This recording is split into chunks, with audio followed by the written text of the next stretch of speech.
Drake, and thank you for the opportunity to participate in today's Thunderdome debate. Our position is that the U.S. should take actions to revoke China's permanent normal trade relations status. Late last year, the bipartisan U.S.-China Economic and Security Review Commission unanimously recommended that Congress consider revoking PNTR pending an administration assessment of China's compliance with its WTO commitments. Any such assessment will show long-standing and wide-ranging violations by China. In February of this year, USTR explained that China has a, quote, long record of violating, disregarding, and evading WTO rules to achieve its industrial policy objectives, and, quote, causing harm to American workers and industries. WTO enforcement tools have been woefully ineffective. Indeed, USTR concluded that China's reliance on a state-led, non-market approach to trade has only increased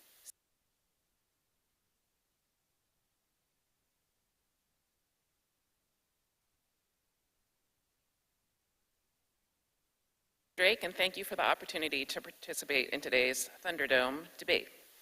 Our position is that the U.S. should take actions to revoke China's permanent normal trade relations status.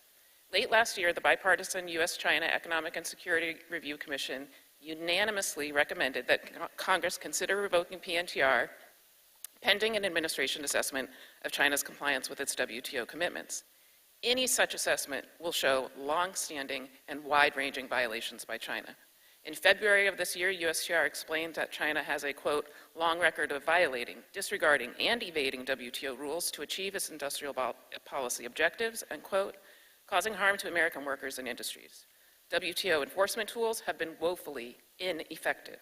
Indeed, USTR concluded that China's reliance on a state-led, non-market approach to trade has only increased since it joined the WTO in 2001. In short, granting China PNTR in 1999 did not deliver the benefits that were promised. Supporters claimed that PNTR would be a win-win situation and that bringing China into the WTO would lead to an embrace of market-led reforms. At that time, I was privileged to work for the American labor movement opposing PNTR. We warned that PNTR would increase the trade deficit, destroy American jobs, and allow the Chinese government's violations of human rights and workers' rights to continue. Unfortunately, we were right. PNTR assured American companies that they could invest and produce in China instead of at home and enjoy guaranteed access for their Chinese goods back in the U.S. market. As a result, U.S. foreign direct investment in China has increased more than tenfold since 2000, and our trade deficit in goods with China has more than quadrupled, hitting $383 billion last year. This growing deficit has cost millions of jobs. Economists estimate that trade with China has eliminated from 2.4 to 3.7 million American jobs with lasting negative impacts. Communities affected by this job loss also saw rising mortality rates, crime, and societal breakdown. Trade with China has also put downward pressure on wages, eroded union membership, and exacerbated inequality. As imports have grown and our domestic manufacturing sector has been hollowed out, we have become dependent on China for key strategic materials, such as electric vehicle batteries and solar panels and cells. In addition, as American companies were lured to invest in China by the promise of free access to the U.S. market, they were often forced to agree to transfer key technologies, which USTR estimates cost our economy hundreds of billions of dollars each year. In sum, China has shown no willingness to seriously reform its non-market, state-led mercantilist policies, and American workers and industries have paid the price. Endless negotiations, dialogues, and dispute settlement cases simply have not worked. It is beyond time for Congress to revoke PNTR and deny most favored nation status to China.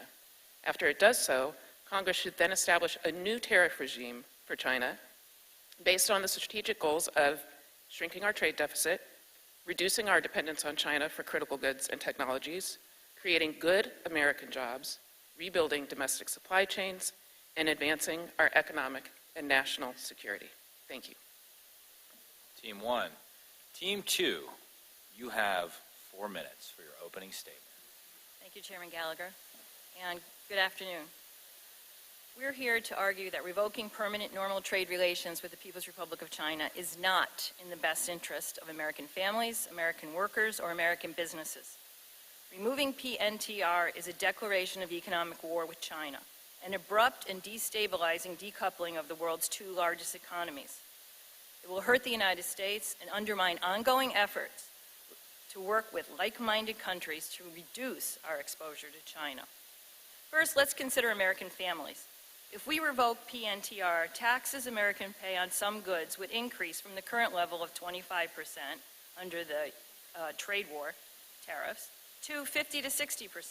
In some cases, even rising to 90 to 100%, such as in the case of children's toys. Let's look at our two top imports from China, laptops and cell phones. The immediate effect of revoking PNTR would be to place a new 35% tax on these goods, even as U.S. companies are already engaged in moving their supply chains to alternative sites. Some will assert the familiar refrain, China will pay the tariffs. We have already seen this movie. The 2018-19 U.S.-China trade war was the pilot, one that showed very clearly for how new, higher taxes will affect American families. Study after study of prices at the U.S. border finds that it is American importers, not Chinese exporters, who bear the burden of these taxes. American families are also American workers, and they need and deserve to earn a living wage. Declining opportunities in manufacturing have a long history, as the number of manufacturing jobs was declining well before we granted China PNTR. Part of this decline is due to rising U.S. manufacturing productivity. While we hear about the hollowing out of the U.S. economy, the value of American manufacturing output, now $2.5 trillion, has grown steadily from 2001. It is indisputable that some American workers have been hurt by imports and outsourcing. But the answer is not to bring back jobs that are now going to Vietnam and Thailand. These activities cannot pay a living wage. The issue at debate is not whether some workers have been hurt by import competition. The issue is whether revoking PNTR will help them. We robustly assert that revoking PNTR will not help the American worker. The impact of the 2018 trade war shows why more tariffs on Chinese imports will not help American workers. Revocation will hurt U.S. manufacturers. U.S. manufacturers use Chinese-made intermediate goods to remain competitive, both domestically and in foreign markets.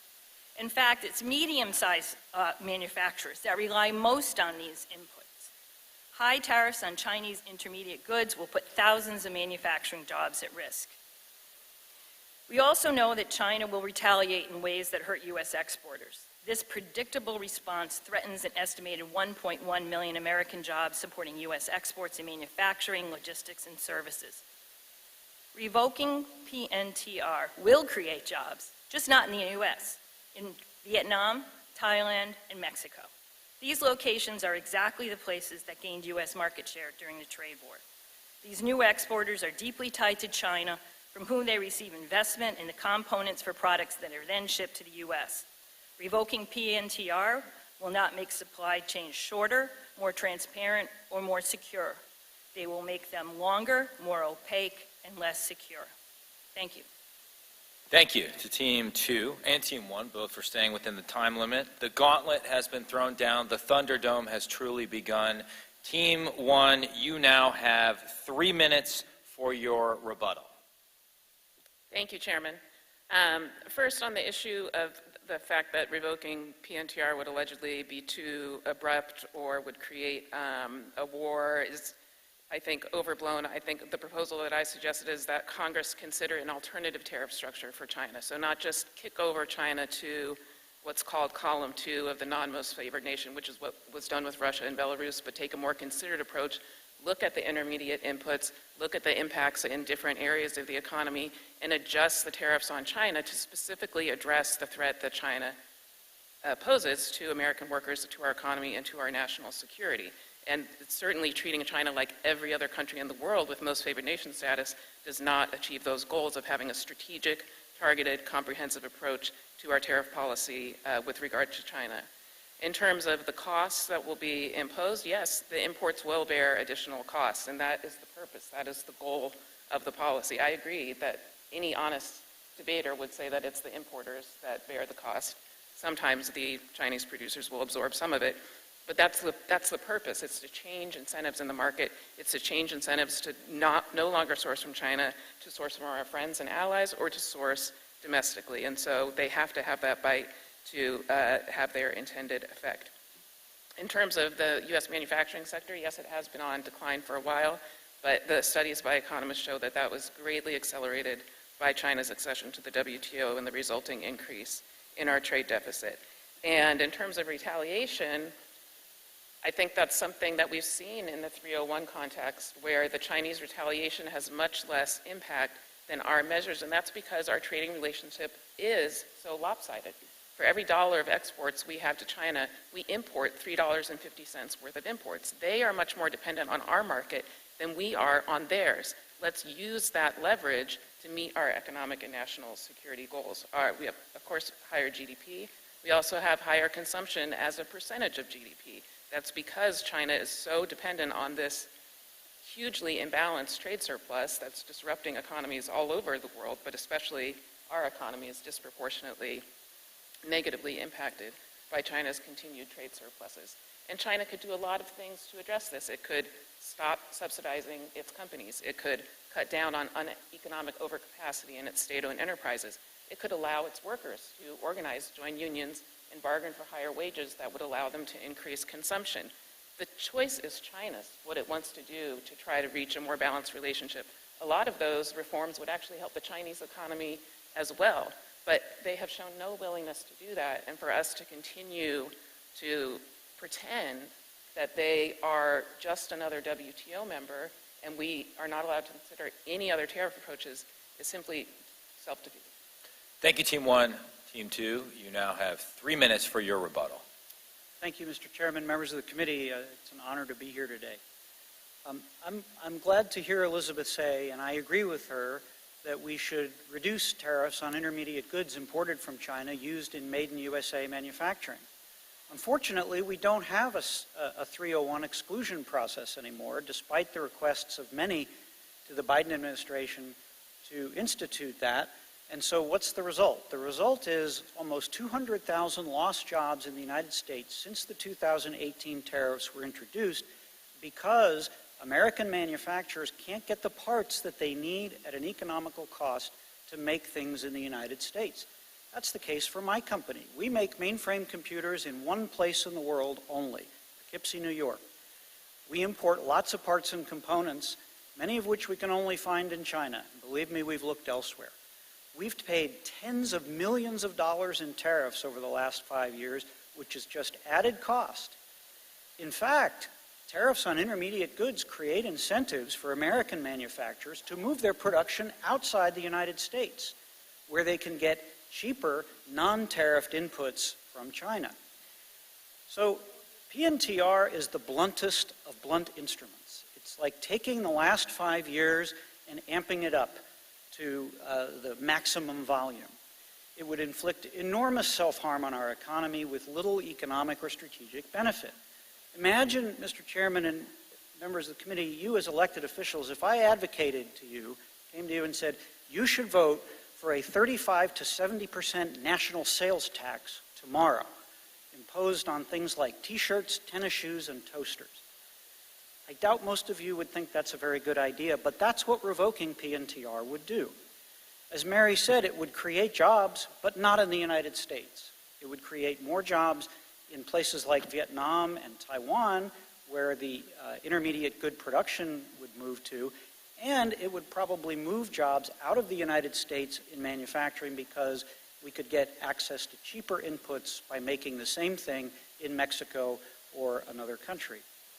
We would have driven U.S. manufacturing offshore and, importantly, handed the second largest economy on the planet on a silver platter to our foreign competitors from Germany, Japan, Korea, and every other country that will not revoke PNTR or their relationship with China. We would be alone. You hand that market to your competitors. We would have flushed away the #1 export market for American farmers, by far, for soybeans, for pork products, for other meat products, for dairy. You would have to pass more farm bills and deal with more farm bankruptcies if we were to revoke PNTR. We would not have created more domestic jobs or resulted in a manufacturing revival, and instead, we would have hurt ourselves. Thank you. Thank you, Team 2. Your timing on mentioning soybeans to coincide with Mr. Johnson's arrival was also impeccable. Now the Thunderdome gets even Thunderdome-ier as we enter the cross-examination phase. Team 1, you will have 2 minutes to cross-examine Team 2, beginning now. Thank you, Chairman. I guess my first question to Team 2 would be, what can we expect for the next 20 years of having PNTR in place? If China has not complied with WTO rules for the last 20 years, how can we expect that to change? What incentive do they have to change their system to an actual market-based system that complies with WTO rules? And let's assume that the appellate body was functioning, but it was functioning for most of the time that China was a member, and they consistently, routinely flouted WTO rules. So what is your proposal?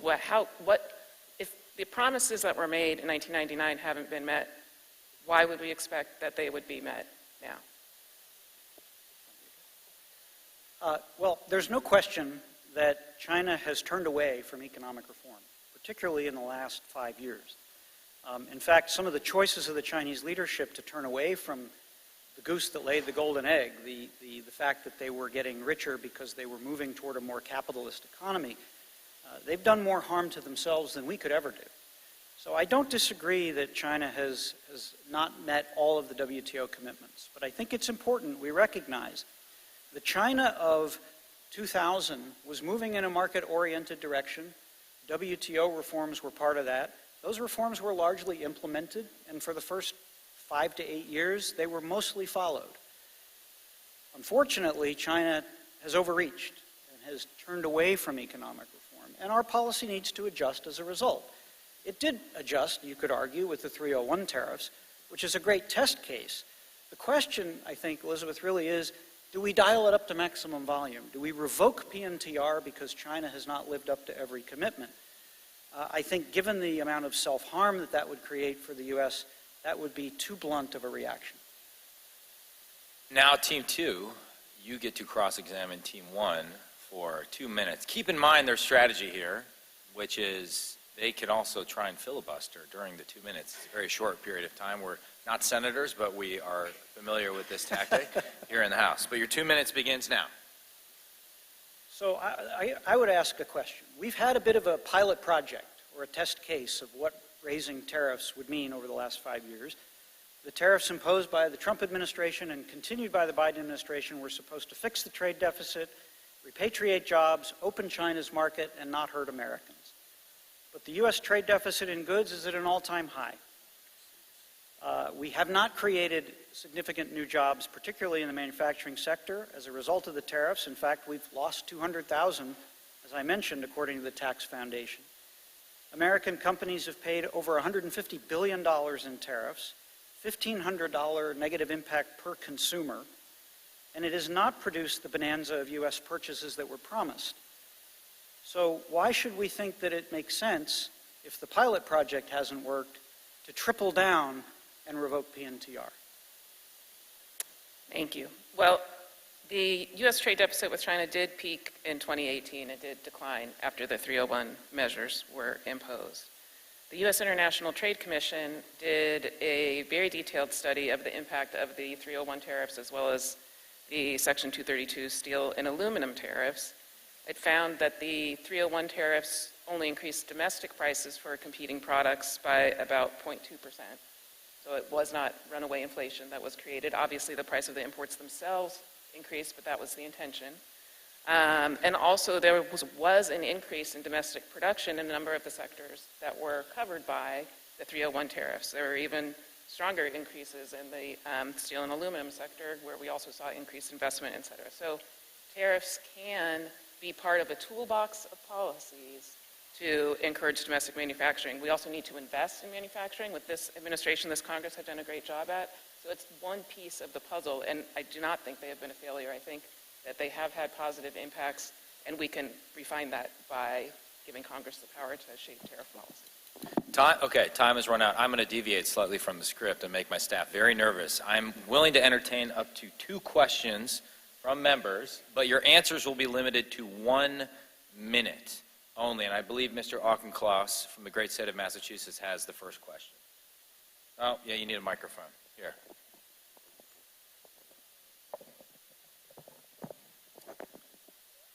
I appreciate the back and forth. I've been learning a lot. There seems to be a bit of a log jam with trying to find granular enough tools to accomplish desired ends. The revocation of PNTR seems too drastic, and yet the status quo feels unsatisfying because clearly the WTO. Would both sides support that one middle path would be the reauthorization of the Generalized System of Preferences, the GSP, which provides for a way to reduce our trade deficit with China by opening up trade to developing nations? This was an effort that the supermajority of this committee has supported, and I'd be interested whether, while we're still wrangling with this debate here, reauthorizing GSP, which has been out of authorization for 3 years, would be a good first step. GSP can be an important tool. I think what's critical is that the rules of origin in the GSP program need to be tightened so that if we are providing trade preferences to Cambodia or other countries, it doesn't just become a conduit for additional imports from China. That doesn't benefit us, and that doesn't benefit Cambodia or the other developing countries that are meant to be the beneficiaries of GSP. And I think Congress should also look closely at the other conditions of GSP to make sure that they're building sustainable relationships, helping workers, helping the environment in those countries that are benefiting. I think renewing GSP makes lots of sense. It's an important tool for economic development. It's an important foreign policy tool. And I also think that another tool that I wish the administration would consider is having a real strong Indo-Pacific trade agenda. There are many countries in the region, Australia, Singapore, Japan, and others, who would very much like to have an economic agreement with the United States that does not include China. And I think it was a mistake for us to withdraw from TPP, and I hope we'll reconsider that decision. The second and final member question will come from Mr. Johnson. We will, after the question is asked in very concise form, then the minute will start, and that will be it. So, Mr. Johnson, question. Playing true to form, Mr. Chairman, I will ask about beans. In any given year, 60% of American soybeans are exported to one country, China. In any year, it exceeds 1 billion bushel. Whatever shall we do? And I know we think of commodities as perfectly fungible, but you all know that market access is not instantly replicatable. What shall we do with all the soybeans? Thank you, Congressman. Well, the soybeans can be exported to other countries. For example, if China switches to Brazil or another country as its main source of supply, then the other countries that Brazil had been shipping to will be available for the U.S. to ship to. So the overall global supply and demand for soybeans doesn't change. The patterns of trade may change if China chooses to retaliate. So if that was the case, why did the price of American soybeans fall by $2 a bushel during the trade war? I think there was a lot of uncertainty, Congressman, about what China's reactions were going to be and how far those reactions could go. I think that the 301, for what I believe has benefits, does have uncertainty. So having a congressional approach to tariff policy puts things on a more permanent footing and kind of helps with that market reaction. Okay, I think our opponents are quite willing to accept costs that are borne by other people. Here it's the soybean farmers, or it's the people who are going to pay higher prices for their toys or their children's shoes. For what benefit? We still haven't heard what benefit. Is this going to change Chinese policy? Absolutely not. Revoking PNTR just takes us out of the game, takes the U.S. out of the game. We have tools, robust tools that were given to the executive by Congress, such as anti-dumping and countervailing duties. Our opponents say those are ineffective. Really? Because what they do is they raise tariffs on particular products, exactly what revoking PNTR would do, except that using the tools that we already have allow us to act surgically and targeted and continue to work closely with our allies, who, if we revoke PNTR and declare economic war on China, will say we're going to distance ourselves from those policies. Thank you to Mr. Johnson. Thank you to Team 1, Team 2, and apologies to what I'm informed is the Commonwealth of Massachusetts, not the state of Massachusetts. As the Virginian next to me also is nodding in agreement, so apologies for that. We will now move to concluding remarks for the first proposition we're debating. Team 1, you have 2 minutes to conclude. Thank you, Mr. Chairman. First of all, I hope that I've been clear that I'm not advocating for a blunt approach in which China is just moved to column 2 as Russia, Cuba, other countries. I am advocating for China to take, for the Congress, to take a considered approach to our tariff policy towards China, to consider national and economic security concerns when setting the level of tariffs on China. Right now, Congress is deprived of that ability and has to treat imports from China exactly the same as imports from every other country. And the disadvantage that that creates is increasing our trade deficit and destroying jobs and hollowing out important manufacturing sectors. What would be the benefit of not having PNTR is it would give Congress the flexibility to take all of those considerations into account when setting our trade policy and our tariff policy with regard to China. That could change incentives in the market about whether to source from China, source from other countries, or hopefully source from the United States. That's what tariffs are supposed to do, is they're supposed to signal to the market that certain sourcing practices are preferable to others.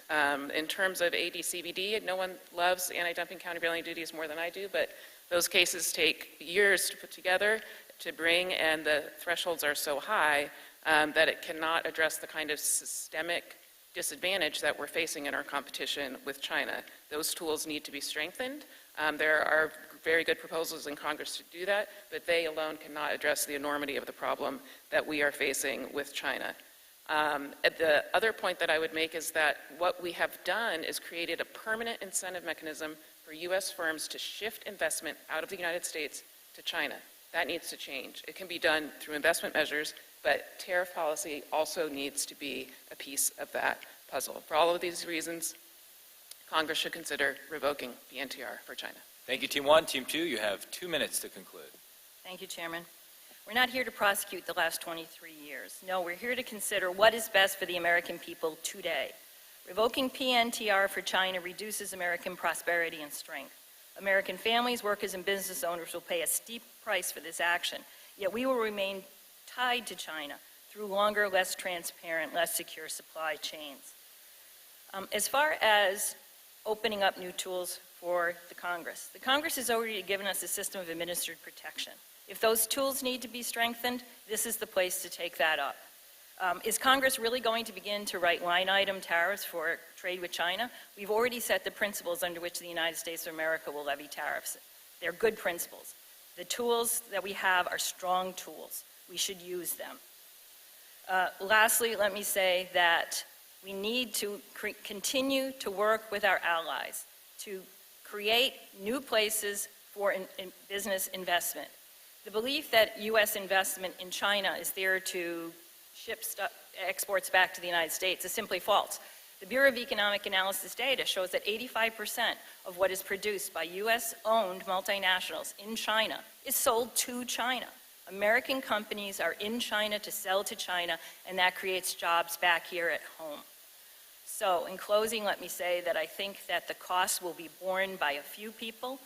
It's a regressive tax. It's a tax that will hurt our small and medium-sized businesses. We have tools already that we can use surgically and tactically and allow us to continue to work productively with our allies in meeting the China challenge.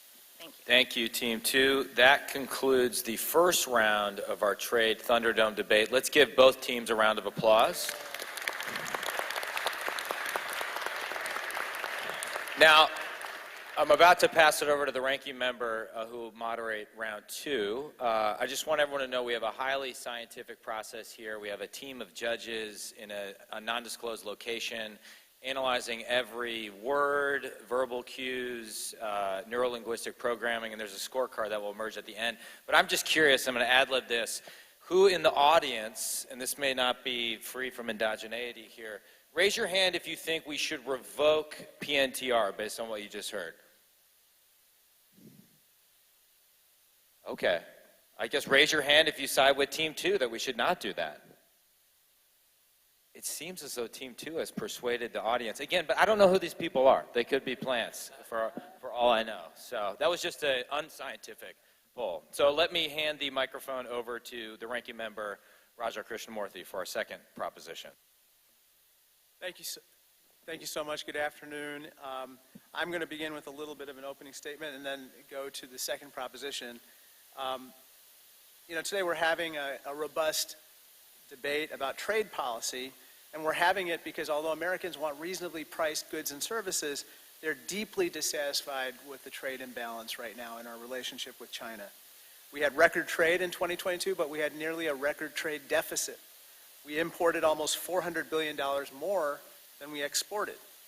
That's why the American people think that we're losing when it comes to our trading relationship with China. According to a Pew survey from earlier this year, nearly half of Americans think China is the primary winner in our current trading relationship, while only 30% say the U.S. is equally benefiting or is the primary winner.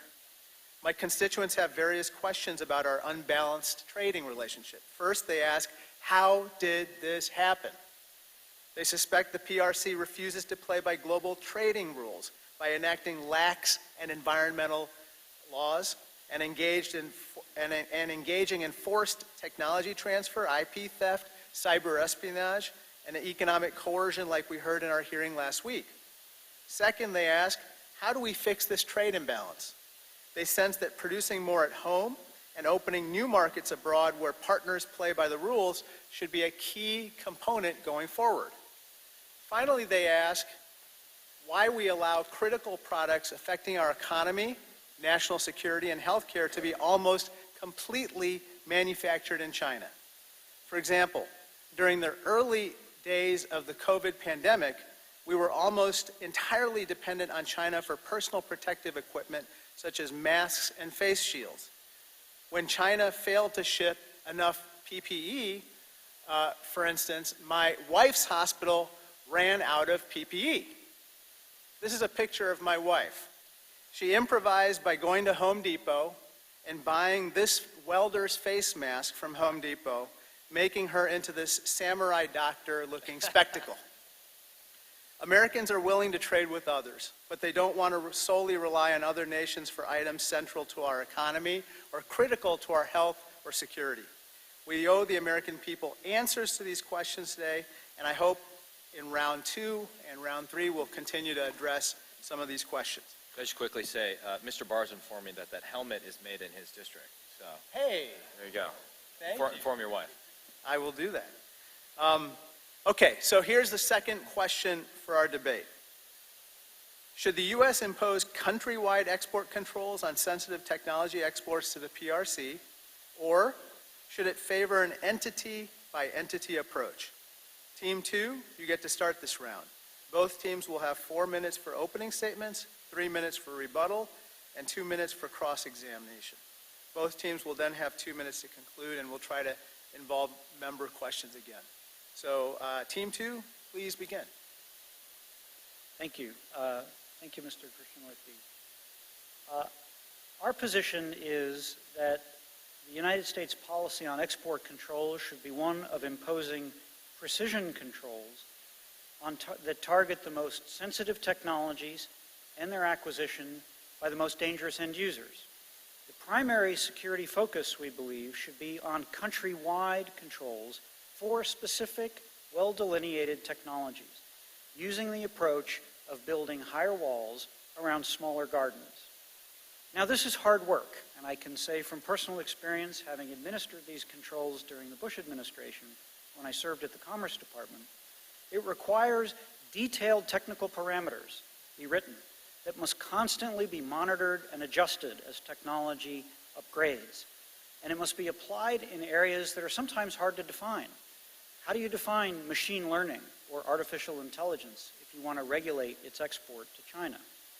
It's also essential that such controls be, wherever possible and as quickly as possible, applied equally by our allies. Otherwise, if we impose controls unilaterally, we've only plugged one hole in the boat. And target countries could still get all the sensitive. Now, in limited circumstances, we think U.S. objectives could be met through targeted end-user controls. But I would respectfully submit that in the last few years, under both the Trump administration and the Biden administration, we've gotten the balance wrong. There are now more than 700 Chinese companies on the entity list, which means they cannot buy anything, even pencils or paper clips, made in the United States. It's a meat cleaver approach, company by company. Now, there may be some cases of particularly egregious behavior that warrant such a sanction. And indeed, I signed some of those kinds of sanctions when I served in government. But these are a clumsy tool. Companies can change their names, they can use fronts, they can move locations, they can establish partnerships with others. And it requires a tremendous amount of work by the U.S. government and partners to chase down those ties, figure out which company is on the list and which one isn't. You have to have experts in linguistics to understand the difference in one Chinese company name versus another.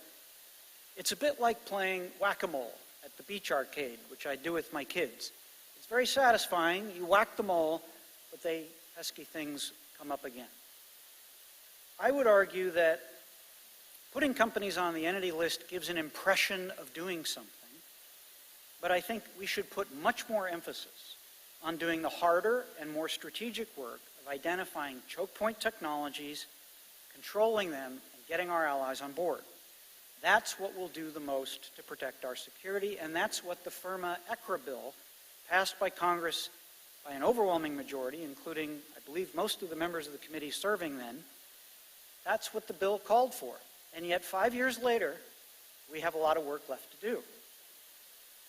I recognize it's not easy. It takes time and patience. But we still have no controls on quantum computing, advanced robotics, or AI software.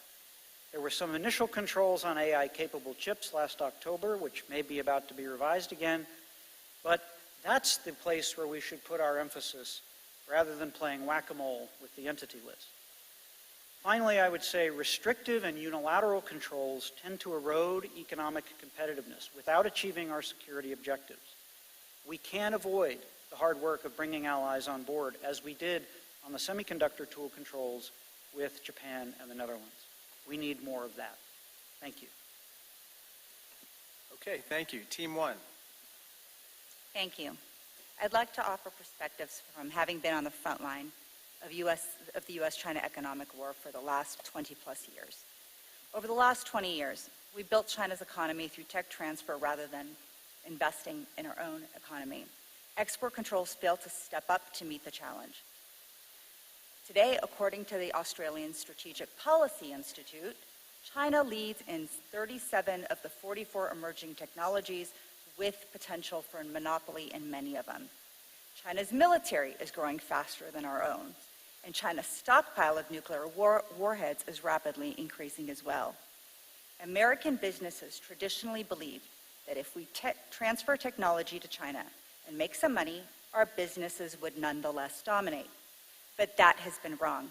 China is able to heavily subsidize the growth of transfer technology much faster than us, and with its massive population and workforce, continued IP theft and technology misappropriation practices, it is now able to leap over us. For background, let me explain. Export controls work in 3 ways. 1, the product needs to be licensed. The product itself we're going to malign, and the license itself for export because of its own dangerous potential. 2, generally an export is regulated because it's going to a malign end user. 3, an export could be regulated because it's going to dangerous end uses like weapons of mass destruction.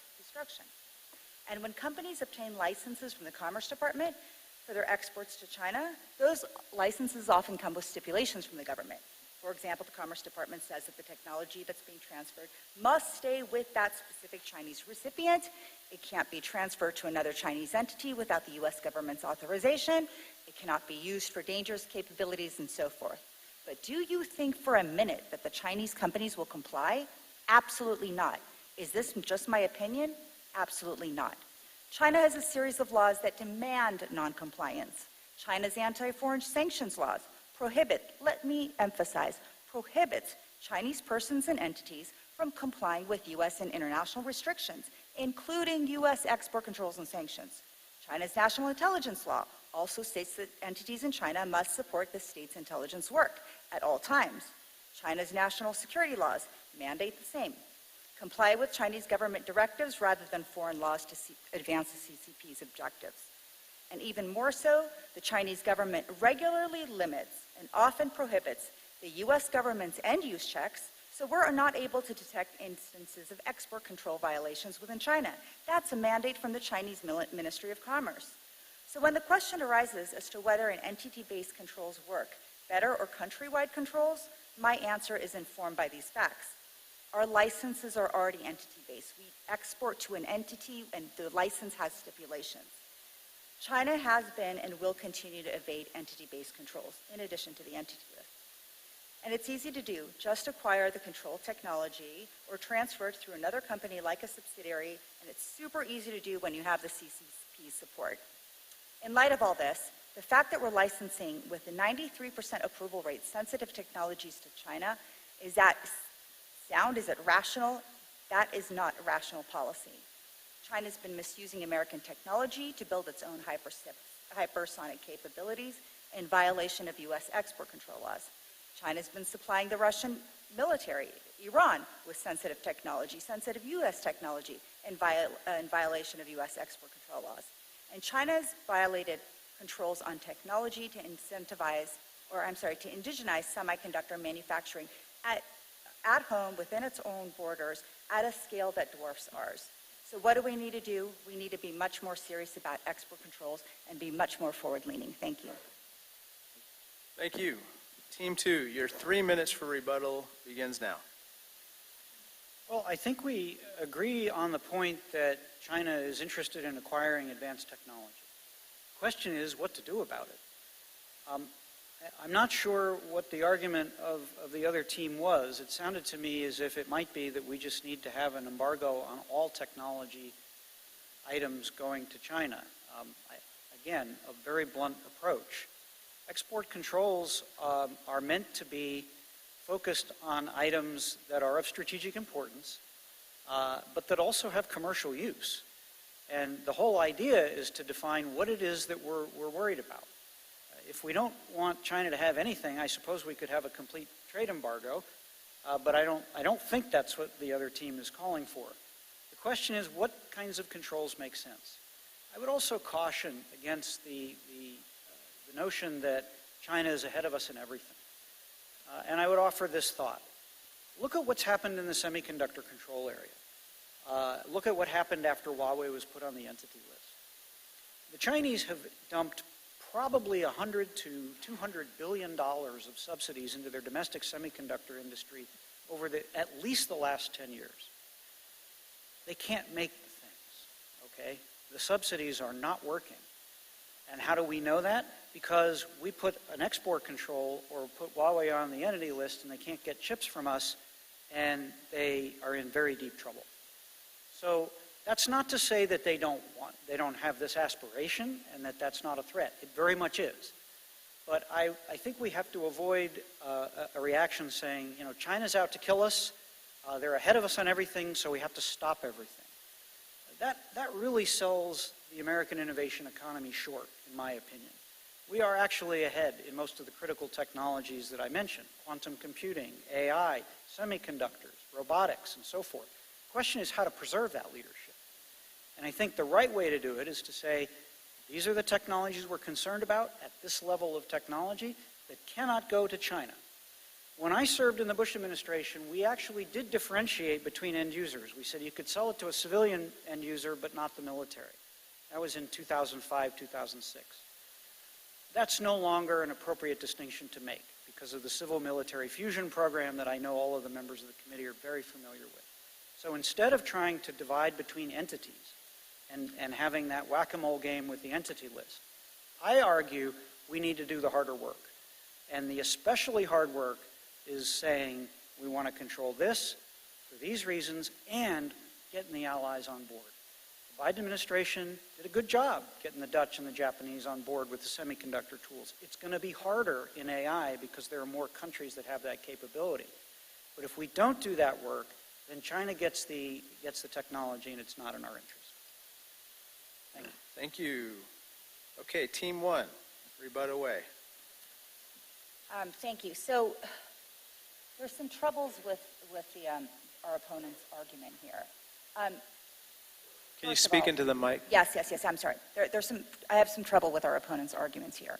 First of all, with a dangerous adversary that is building up a military to wage war, already helping our allies, we should not be exporting any sensitive technologies at all. China doesn't also fundamentally, right? The opposing team already concedes. China doesn't distinguish between end users. Okay, well, if it doesn't, then how do we advocate? How is our opponent team advocating for precision nuanced controls to restrict the most sensitive technologies to the most dangerous entities? Well, didn't we just say that there's no distinction between end users in China because of the civil-military fusion strategy? Don't we already acknowledge that commerce's ability to conduct end-use checks is severely constrained by the CCP? Then how do we go in a nuanced way when China is has been circumventing all along, and we can't catch it?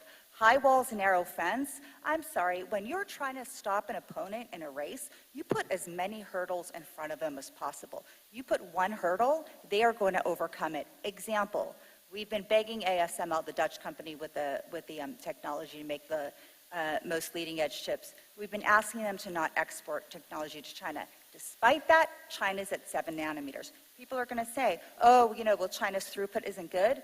Chinese 30% throughput is just fine for the Chinese because they're just going to throw money at the problem.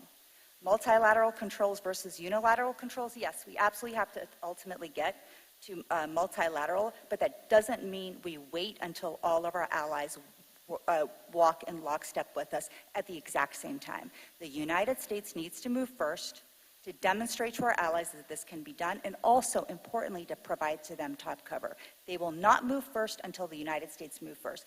So it's just a delaying tactic that I'm completely over, right? We can't move multilaterally all the time first. We can approach our allies, and if they say no, we've got to show leadership. We've got to move ahead. When it comes to national security, there is no balance between economic interests and national security interests. We need to move first and foremost to protect our national security interests. Business interests, our business is going to lose out the same exact way that we built China's economy over the course of the last 20 years, plus years. We can build the economies of our allies, our friends, and export to them. Make up those lost revenues from the Chinese economy to our allies' markets.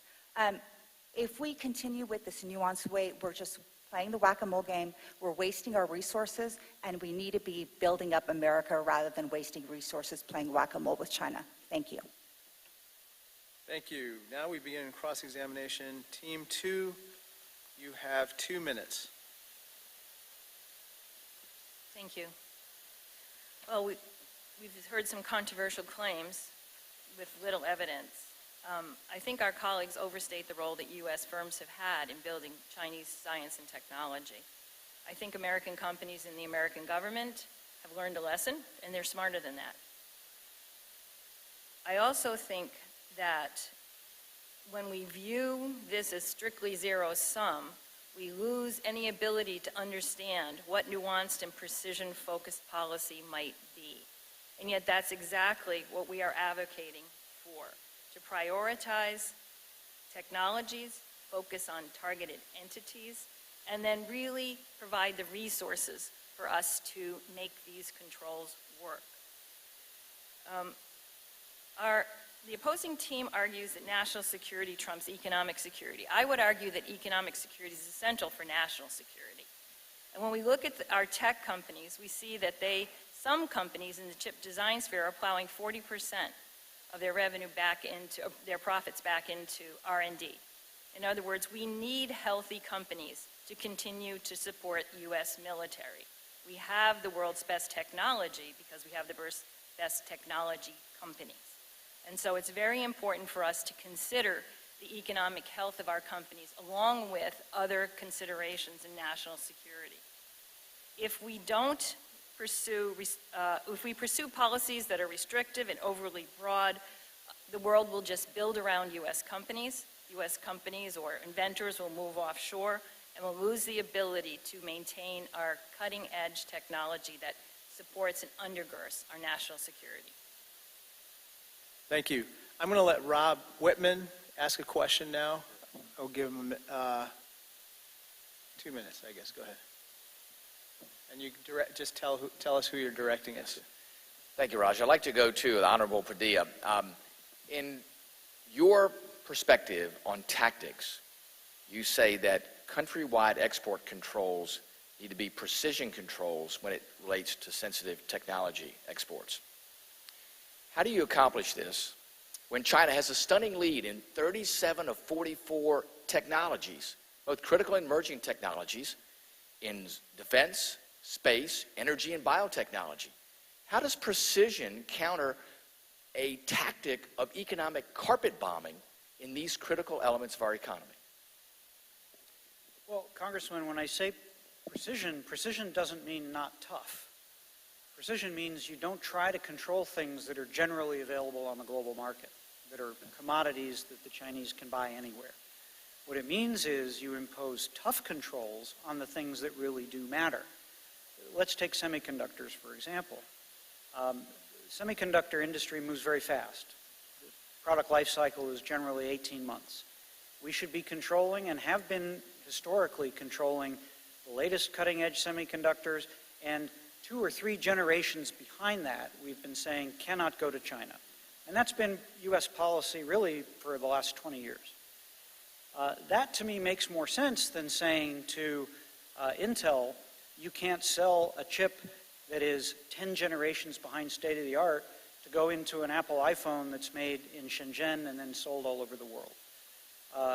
If we tried to do that, if we tried to control things that are broadly available, I don't think allies would follow, and I agree with Mary that production would tend to move outside the United States. Great. Now, Richie Torres, please ask a question, and if you could direct it at Team 1. You have 2 minutes. For the Honorable Nakatar, hopefully I'm pronouncing it incorrectly. I mean, you've made a persuasive argument that export controls are imperfect, or precision export controls are imperfect, but I feel like your burden is not to show that it's imperfect, but that it's better than the alternative, which is either no export controls or overbroad export controls. And do you dispute that the export controls that were put in place on October 7th of 2022 have not been effective at slowing down China with respect to the AI competition? And as a related matter, if we were to put in place overbroad export controls, and one of our leading companies like NVIDIA were to suffer a substantial loss of revenues, maybe that would stifle Chinese competitiveness, but it would also undercut our competitiveness as well. So those are my 2 questions. Thank you. So with respect to the October 7th controls, look, they were a great first move. We needed to do something like that. And I loved Jake Sullivan's speech where he sort of reiterated what we were doing last administration, which is, move unilaterally and then have allies follow. But some of the problems with the rules aren't perfect, and we got to keep pushing to make them better if we're going to make a difference in this country. The rules right now, the Chinese companies can reincorporate outside China and be exempt from the most strictest of the rules, the presumption of denial. All of allowing foreign-produced items, right, to only just go to those with a presumption of denial to those 28 entity-listed companies who are just going to turn around and give it to all the other entity-listed companies and everybody else in China, that's another problem. The fact that we're limiting the controls to the lowest nodes allows China to build overcapacity in the higher nodes and displace us from R&D. And so, in short, there's more things that we need to be doing there. Thank you. Okay, now we're going to the conclusion. Team 2, you have 2 minutes for your concluding remarks. So I would conclude by saying it appears to me that the opposing team is suggesting something close to a technology embargo on China.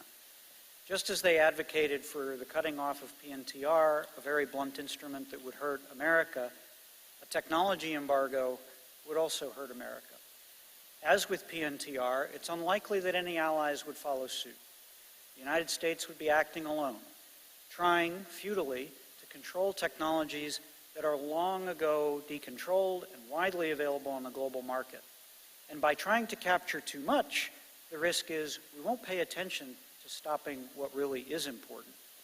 That's what higher walls around smaller gardens means. And that has been the bipartisan approach to export control policy since the end of the Second World War. There are always disagreements between industry and the government, between Congress and the administration, about where to draw those lines, how far to turn the dial. Do we need to update the October 7th controls to make them more stringent, as it appears the administration is about to do? That's a healthy debate. The administration has to take account of where technology stands and what strategic objective we're trying to accomplish. But precision does not mean weak. It means intelligent and effective. Finally, I would say this is hard work. It is hard work to identify those controls and especially to get allies on board. We probably need a new international control regime. The Wassenaar Arrangement, which some of you may have heard of, 30 years old, has Russia as a member and with veto power. It is no longer effective as a way to agree internationally on what should be controlled for export. If we really are serious about this, I would urge the administration to launch a new international export control regime with our NATO and major non-NATO allies and do the hard work to keep our technological edge. Thank you. Thank you. Team one. Okay, let me just start with the fact that China's military advancements in hypersonic weapons was facilitated by the transfer of U.S. technology.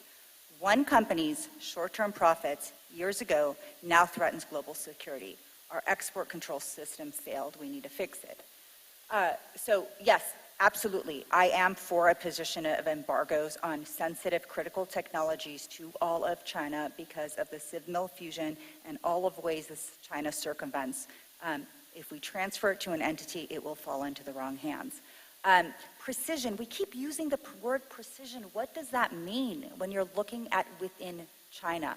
When circumvention is abound? When you, for crying out loud, have the anti-foreign sanctions law that demand that the CCP, that the Chinese companies evade U.S. export controls.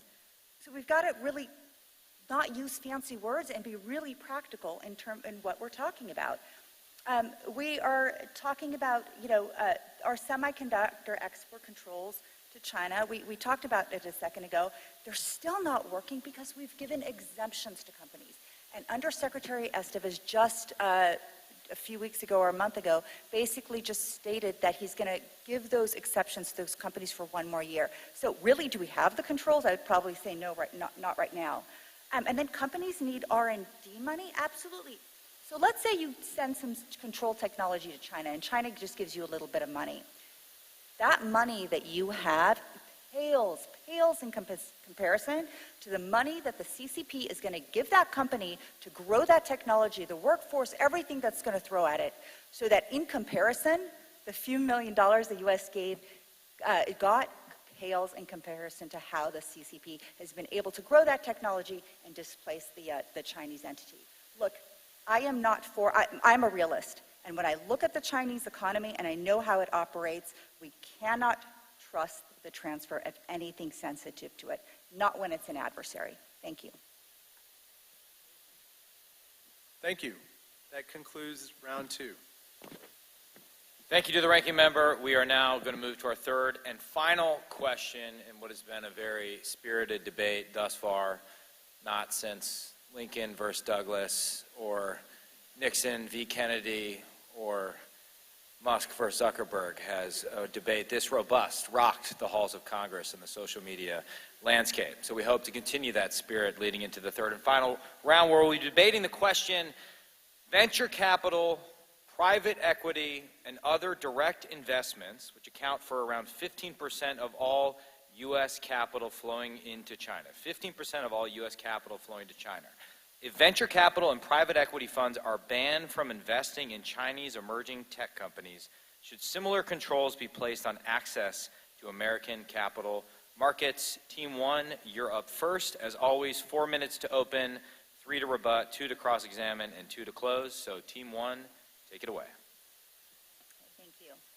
So I've already described China's deliberate predatory tactics to strengthen themselves, right, through export controls at our expense. To be clear, this is not an issue of free trade or protectionism. We're talking right now about self-defense against an adversarial foreign nation.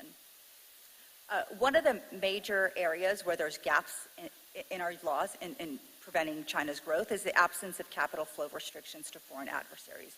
Foreign adversaries that are preparing to wage war or are waging war against the United States and our allies. Russia's invasion of Ukraine, China's relentless terrorization of Taiwan, and ongoing actions to harm and to arm and embolden other U.S. adversaries. As a threshold matter, China restricts and heavily scrutinizes U.S. investments within its own borders and Chinese investments abroad to protect its own national security interests. So why would we not do the same? We have sanctions, but they're being used sporadically and very lightly as they currently are, so we need something more comprehensive. At the end of 2020, U.S. investments in Chinese companies totaled, counting both public and private equity, over $2.3 trillion. Adding 2021 and 22 FDI flows, we're at approximately $2.5 trillion. Breaking this down, we've invested about $50 billion in Chinese companies that we've entity listed due to malign activities. PRC stay-owned companies, approximately $152 billion. Chinese military companies, $55 billion. That's more than we're investing domestically through the CHIPS Act. Telecommunications, $43 billion. Biotechnology, $51 billion. Artificial intelligence, $221 billion. China semiconductors, $21 billion. Those are just examples. And as of January 2023, there were 252 Chinese companies listed on U.S. exchanges with a total market capitalization of over $1 trillion. Compounding this fact is the additional transfer of our technologies and supply chains, right? Money, technology. We need to curb all this. The U.S. Department of Treasury has prohibitions on U.S. capital flows to Chinese military industrial complex companies. But there are only about 68 companies on that list. That's hardly enough, and the prohibitions extend only to the purchase and sale of publicly traded securities, not private capital flows. And do you know how many Chinese entities we've sanctioned through our financial sanctions, individuals or companies? 413, broken out, 253 entities, and the rest are individuals, 160. What about the rest of China's military-industrial complex? The rest of Chinese companies that are involved in genocide, those that are helping Russia's war efforts in Ukraine, those that are helping Iran and North Korea grow, those that are collecting our genetic information for malign biological weapons development, those that are weaponizing AI against America and the rest of the world. Why are we not restricting financial transactions with those entities? We absolutely need outbound investment limitations on capital transfers to the CCP-controlled China, venture capital, private equity, and other investments. Let me add that we cannot afford to have legislation that only requires notifications to the U.S. government that they're transferring capital abroad.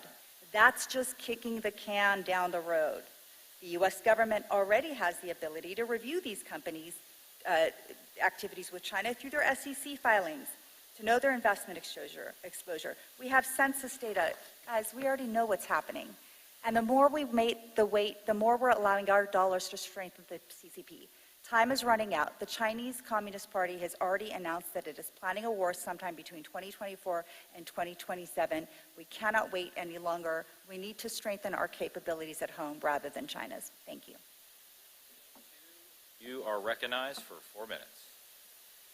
Well, Mr. Chairman, I start by feeling as if we adopt all the proposals of the opposing team, we may very well hasten the war that I hope we'd all like to avoid. There's not many cases in history where economically isolating a country has produced better behavior on its part. If so, North Korea would be a peaceful and friendly paradise. There are plenty of cases in which improperly or overly blunt economic sanctions were used that convinced an already aggressive power that its only alternative was to lash out. Getting into capital market controls is a risky business. That's something China does. They've always controlled their capital market. It's also something debt-stricken countries like Argentina do. It's not something the United States has done. because open capital markets are a critical element of our economic strength. So we need to tread very carefully indeed in this area. I'll make 3 points. First, the market is already addressing some of this problem. U.S. foreign direct investment in China declined by 76% year over year in 2022. Part of that was due to COVID shutdowns, but a lot of it was American investors choosing to prioritize their FDI elsewhere. Why? Because of China's turn away from economic reform. They are killing their own golden goose. An American Chamber of Commerce in China survey found that for the first time in 25 years last year, a majority of American companies said China is no longer a top investment priority. 65% of members said they don't think China is open to their business anymore. Almost half of them said they are not planning any new investments, and another 10% said they're planning to cut investment. So the market is doing some of this for us already because of the decisions of the Chinese leadership to turn away from economic reform. Second, the question is, would it work? As Congressman McHenry pointed out in a recent letter to Secretary Yellen, China has $3 trillion in foreign reserves and a $400 billion current account surplus. Do we realistically think that putting a control on U.S. outbound investment is going to prevent money from going to the companies that Nazak talked about? They can just move the money from someplace else. And that's the fundamental point. If you're controlling technology or goods, you can control them because they exist. Money is fungible. Once it's inside China, how do you control where it goes? If you make an investment in an adjacent sector to a sector we're concerned about, how do you prevent that money from then flowing into an area you're concerned about? Inside the US, we can do it because we have visibility into our own banking system, but you don't have that in China. So that brings you to the question, do we do nothing? I don't think we should do nothing.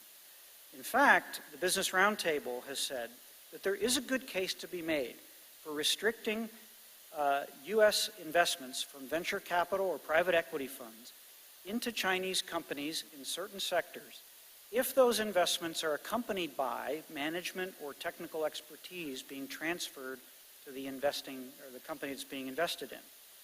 This could be a good focus, and I think this is where the Treasury Department is headed. This would prevent the most egregious cases of U.S. VC or private equity money funding a company that we're concerned about. How do we implement it? A review process, and Nazak advocated not just a review, but a denial of everything. That's not a very good approach. Instead, we have tools that we can use. I think Mr. Barr has suggested the idea of, if we know we're worried about that AI company in China, put them on the Treasury sanctions list. Make them an SDN, and then they get nothing. No American dollars, no euros, or anything else. Thank you, Mr. Chairman. Thank you. Team one, your 3 minutes for rebuttal begins now. Thank you, Mr. Chairman. First of all, the other side exaggerates our position and says that it will be extremely risky and bring us to war with China. We're already living in that risk-filled environment. The question is, how do we respond to reduce the risks to the American people? And a clear piece of that has to be restricting the outbound investment in sensitive sectors with sensitive technologies. And yes, I acknowledge the Business Roundtable has, and the executive order covering venture capital and private equity, and yes, that's the worst. The most egregious is when the U.S. know-how is helping these sectors in China. But passive investment is also helping these sectors develop in China. And that money is fungible, but why are we adding money to the pot? Why are we, the American investors, pension funds, other investors, helping China advance towards its industrial policy goals in these key sectors? That kind of capital should also be looked at in any outbound investment mechanism. And the intention of these sort of outbound investment screens is not to get China to behave better. I think we've seen with their WTO membership, giving them market access didn't make them behave better. And I think the same is with investment. Keeping open investment flows isn't going to change their minds. And so we need to think first and foremost about what is going to be the impact of these investments on American workers and on American competitiveness. China has already targeted the industries that it wants to dominate globally by 2025, and I take them at their word. They are going to dominate these sectors, especially if we continue to provide the capital to help them to do so. And so I think the outbound investment screening mechanism needs to be broader in terms of the types of capital that are covered, needs to be broader in terms of the type of sectors that are covered. China identified 10 in its Made in China 2025. That's a good place to start. There are others that we should also be concerned about, especially when we know that when those outbound investments are being made, it's not just the monetary support or the know-how support, but the government of China still imposes technology transfer requirements, even if it promised that it would not do so. And so even that kind of investment can be very dangerous and very risky in terms of helping China meet its goals to dominate critical sectors of the global economy. That money can be better invested at home. And that would help American workers, it would help our economic security, and it would help our national security. Team 2, your rebuttal. You have 3 minutes. Thank you, Mr. Chairman. Well, Team 1 has clarified that they're not saying that we should ban all investment in China. That's good, because that would be inconsistent with American values. However, they seem to imply that it's American capital that's making the difference between whether China realizes it's Made in China 2025, which, by the way, is getting rather close and they haven't gotten there yet, or not. China doesn't need our capital. China has too much capital. People save 40%. They don't need our capital. Would they like our know-how? Sure, they would like our know-how. And we've already talked about export controls and other ways to prevent that transfer. U.S. companies also see Chinese companies as future competitors and have gotten smart in terms of what to transfer and how to transfer operations to China. Team 1 claims that China still forces tech transfer. In some cases, that's probably true. I wouldn't say that you couldn't find an example. In my own research, I have found that the best companies do not enter into JVs unless they are able to use second-tier technology. In other words, U.S. companies are just smarter than that. So I would say that U.S. companies are already addressing the problem, as my colleague stated.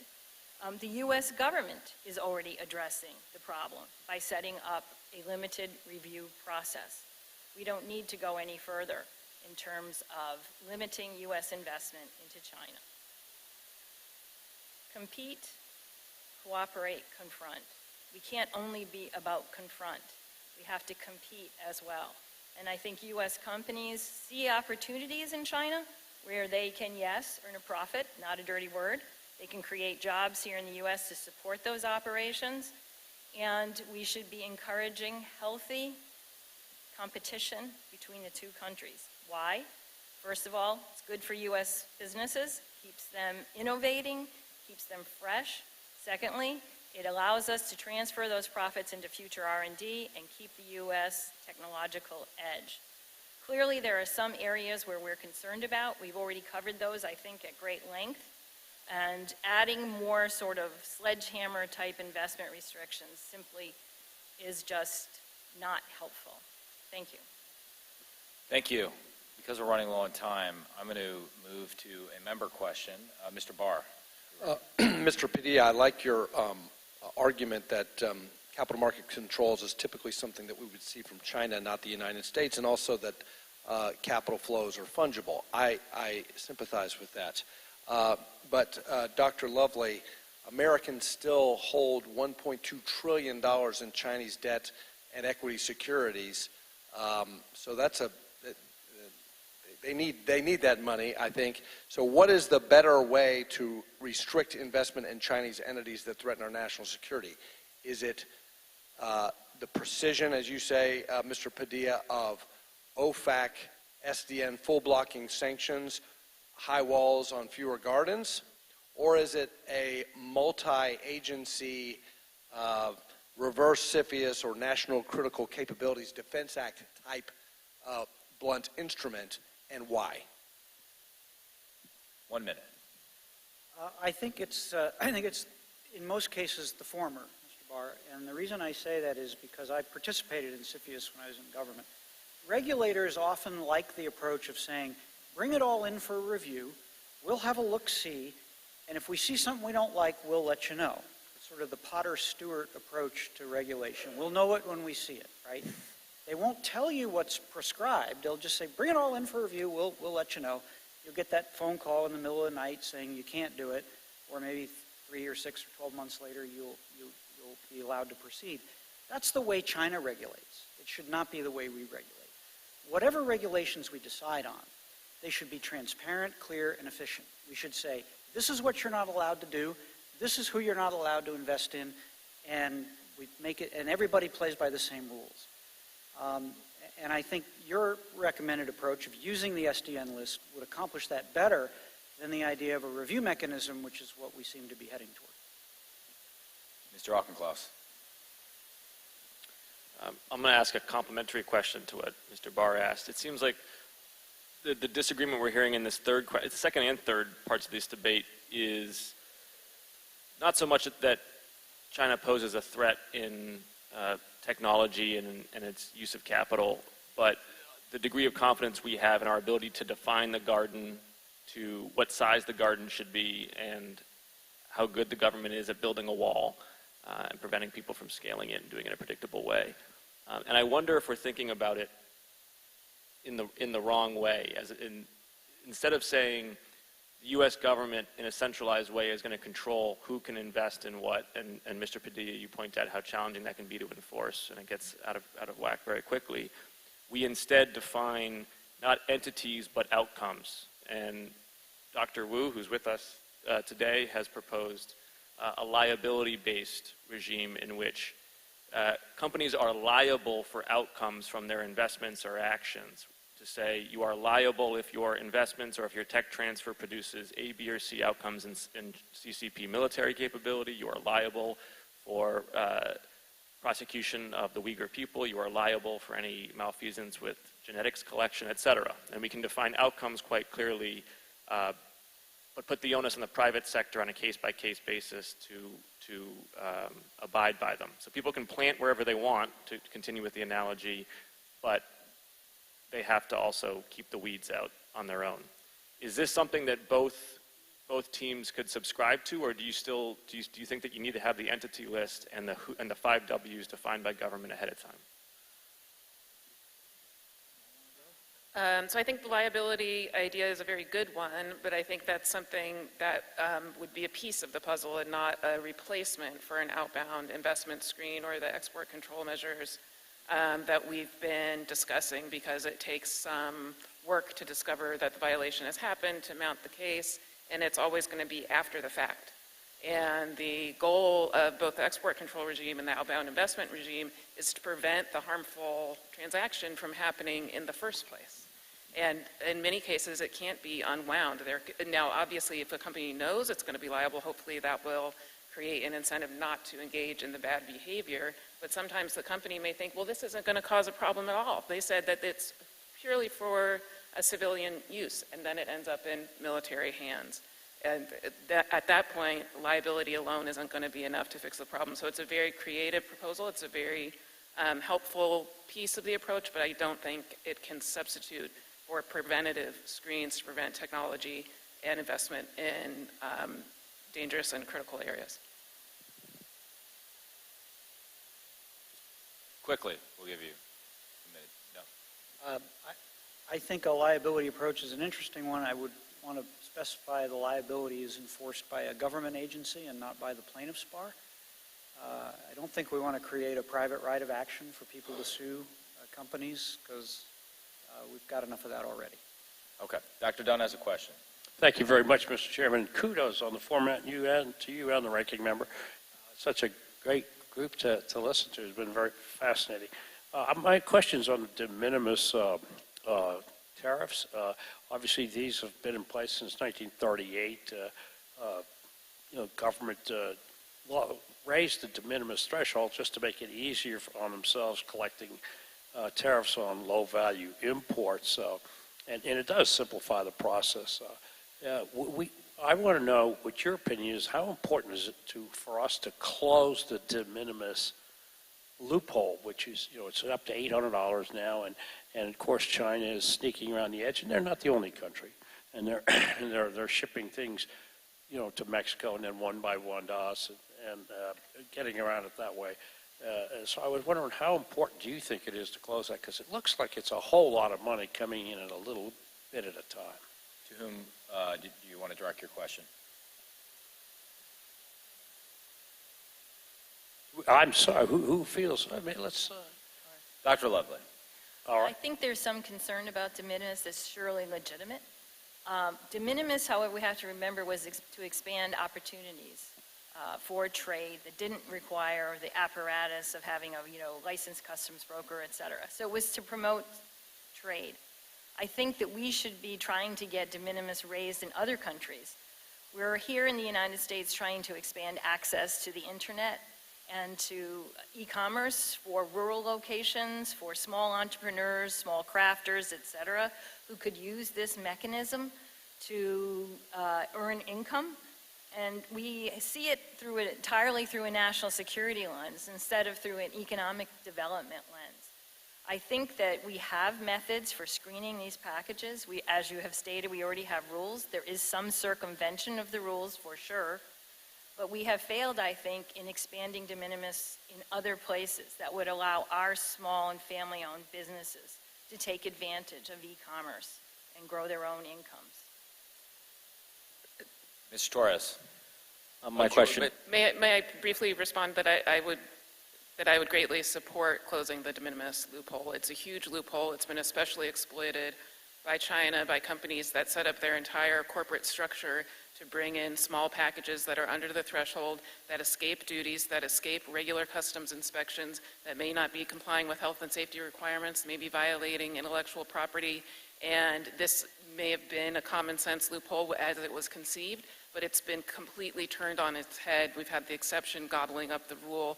And so I'm afraid that with respect to China, lowering it back to $200 wouldn't do the trick. I think for non-market economies that have exploited the loophole, they should not be allowed to use it. Our level is already way higher than any of our trading partners, but China in particular, given their behavior exploiting this loophole, should not be allowed to use it at all. Thank you, Ms. Drake. Ms. Torres. Mr. Padilla, two questions. First, would you support delisting Chinese companies that are out of compliance with American securities law? And then second, in the previous round, you made a powerful case for precision export controls, but it seems contradictory to permit the financing of technologies whose exportation is prohibited. It would seem to me consistency requires aligning our export controls with our investment controls. And I know you made the point that China has ample capital, but the private sector, the American private sector, is going to be much more efficient at deploying that capital than the CCP. So those are my two questions. On your first question, the answer is yes. I think if a Chinese company violates the rules, they should be delisted. I think it's important to point out, in my experience, in my observation, there's a real difference between the attitudes of sort of traditional companies who are actually investing less in China, the traditional foreign direct investment of building a plant or owning a joint venture or something. A lot of what we're talking about here is basically Wall Street money, right? And some of the pension funds and venture capital and other things. And I'm not, my personal opinion is Wall Street's been a little bit late to catch up to see what's actually happening in China. I mean, I think in some cases they think it's still the China of the late 1990s, not the China of the last 10 years under Xi Jinping. Having said that, I recognize there's an inconsistency between what I've argued on the goods and technology side and the money side. And the reason is because they're fundamentally different, because money is fungible and much harder to control. So I think the way to approach it is through a tool that works well, and that's the SDN list. I just wanted to quickly add. So on the PCAOB issue, I mean, I would support delisting them, but let's be absolutely clear. I used to audit Chinese companies for the U.S. government for a number of years. Everything is fake. The books, the records, everything. So I entirely think that PCAOB structure, the whole thing needs to be re-envisioned. In terms of financing, does our money finance technology? It absolutely does. And let me be clear, export controls are not enough because China will still steal technology, get into cyber attacks, all of that. So then once we transfer capital to it, now that it's stolen technology, we're going to help them build that up. We need a multi-pronged approach. So thank you for that question. Okay, we will now move on to concluding remarks. Team 1, you are recognized for 2 minutes. Thank you. So Dr. Lovely says that China doesn't want our money, but then Mr. Padilla says that restrictions are going to hasten a war. So then obviously they do want our money. But look, remember, the CCP has the same financial capital flows restrictions, similar ones, same ones on us. The restrictions won't cause war.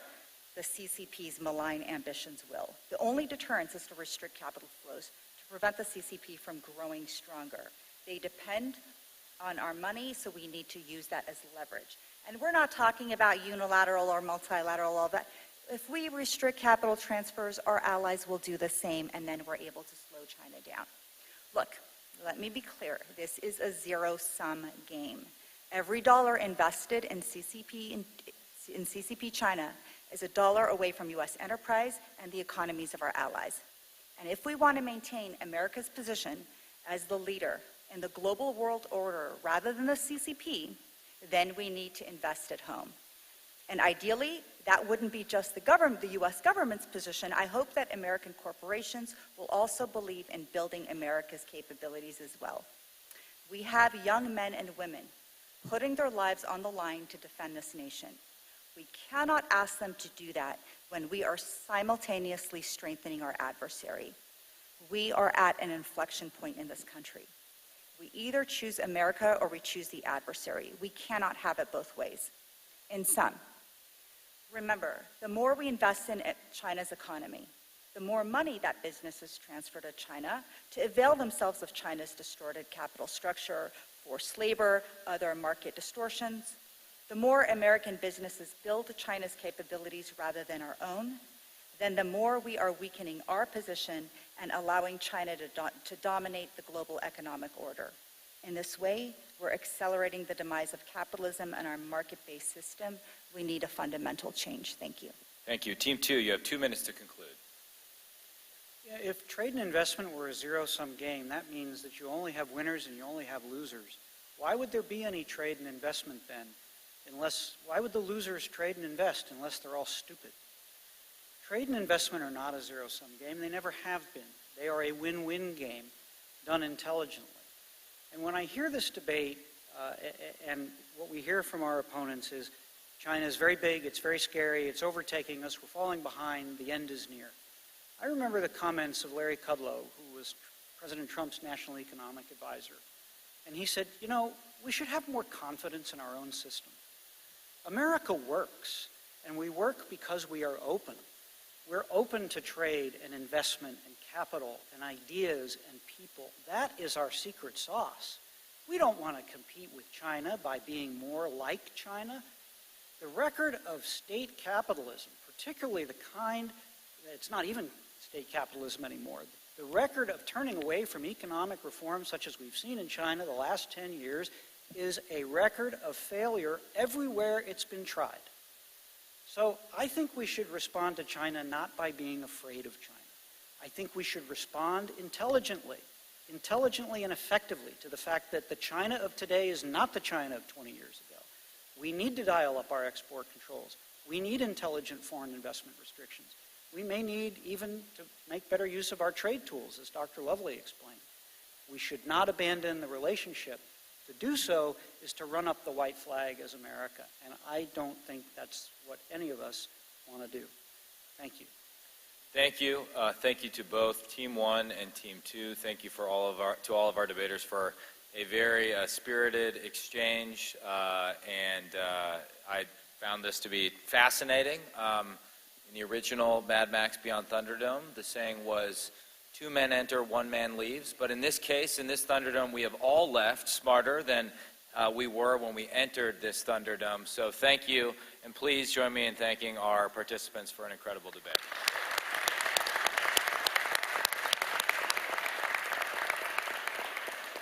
And once we get the tallies from the judges, I'll let you know who won.